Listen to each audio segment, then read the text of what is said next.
Hello, I'm Matt Quinn, and I'm here today to talk to you about flexible, secure cloud services with Windows Azure. When we talk to customers about the cloud, we start to think about what's the same as traditional IT and what's different.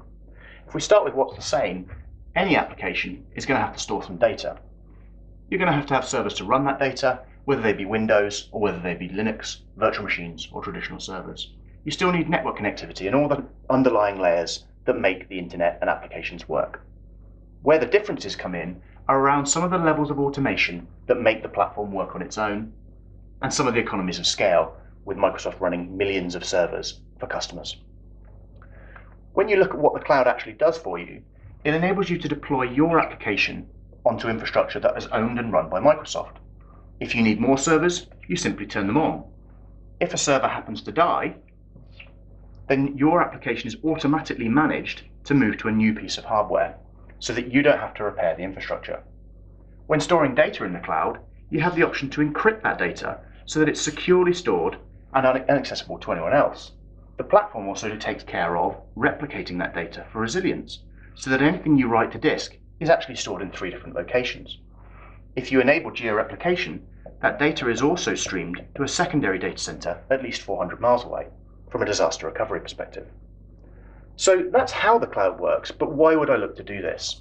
If we think about this from a financial perspective, the difference is if you buy hardware, it depreciates quickly. Over time, the cost to maintain that hardware increases sharply. So rather than buying and owning that operating system, that hardware, that infrastructure, why not lease it? And effectively, that's what using Azure and the cloud platforms allows you to do.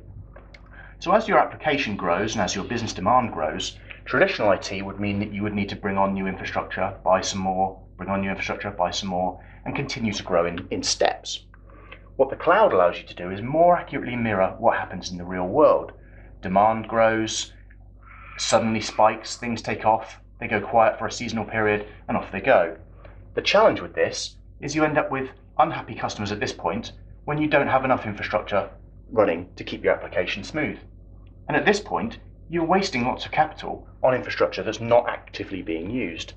By using the cloud, you can scale your applications up and down to meet demand as and when necessary, using Microsoft's global data centers throughout Europe, the Far East, and the US. If you'd like to know more, we can arrange a one-to-one conversation to discuss what the cloud means, how it works, do some demonstrations, and see if we can't answer some of the questions you have about the cloud to understand whether it's right for you. Thank you.